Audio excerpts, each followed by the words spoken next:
Welcome to our channel. இன்றைக்கி நம்ம ரொம்ப ஈஸியாக பன்னீர் டிக்கா எப்படி செய்கிறதுன்னு பார்க்கலாம் வாங்க.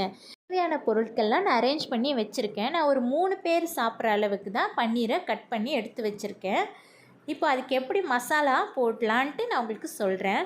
இப்போ நான் வந்து கேப்சிகம், வெங்காயம், பன்னீர், லெமன், தயிர், உப்பு இதெல்லாம் எடுத்து வச்சுருக்கேன். நான் உங்களுக்கு மசாலா கலக்கும் போது சொல்கிறேன். ஃபஸ்ட்டு ஒரு பவுல் எடுத்து நம்ம எண்ணெய் ஊற்றிக்கலாம். மிளகாய் பொடி, தனியா பொடி, மிளகு பொடி, கரம் மசாலா பொடி, சாட் மசாலா பொடி, கஸ்தூரி மேத்தி, கடலை மாவு, தயிர் தேவையான அளவு உப்பு. இப்போ இது எல்லாத்தையும் சேர்த்து நல்லா கலக்கிக்கலாம். ஒரு அரை எலுமிச்சப்பழம் நான் கட் பண்ணி வச்சுருக்கேன். அந்த ஜூஸையும் இதில் சேர்த்துக்கலாம். இந்த டைமில் சேர்த்துக்கோங்க.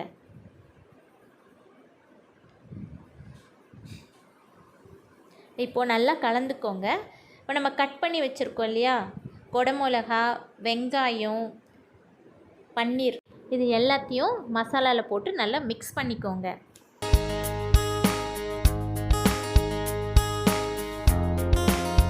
மசாலா நல்லா ஒட்டுற அளவுக்கு நல்லா கலந்துக்கோங்க. கலந்துட்டு ஒரு 10 நிமிஷம் மூடி போட்டு ஊற வச்சுருங்க. இப்போ மசாலா நல்லா அதில் ஊறினாதான் சாப்பிடும்போது நல்லாயிருக்கும். இப்போது இதுக்கு நம்ம சட்னி ஒன்று, க்ரீன் சட்னி ஒன்று ரெடி பண்ணிடலாம்.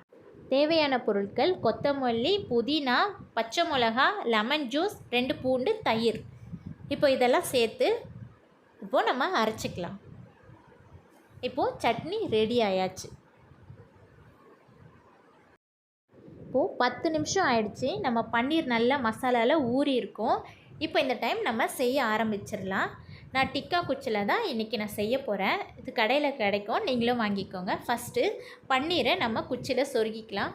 அதுக்கப்புறம் குடமிளகா, ஒரு வெங்காயம், திரும்பவும் பன்னீர், அந்த மாதிரி நான் 2 அடுக்காக நான் இதில் கோர்த்துக்கிறேன்.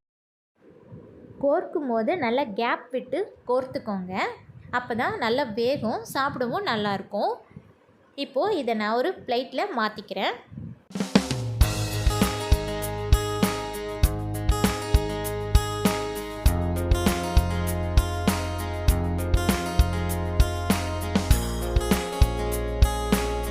ஒரு பேனில் பட்டர் போட்டுட்டு நம்ம இந்த பன்னீரை நம்ம அதில் போட்டு நல்லா ஃப்ரை பண்ணிக்கலாம். பட்டர் வந்து பேனில் ஃபுல்லாக ஸ்ப்ரெட் ஆகிற மாதிரி அப்ளை பண்ணிக்கோங்க. அப்ளை பண்ணதும் நம்ம பன்னீர் எடுத்து பேனில் வச்சிடலாம். கொஞ்சம் பன்னீர் ஒட்டுற மாதிரி இருக்கும், நீங்கள் பார்த்து திருப்பிக்கோங்க.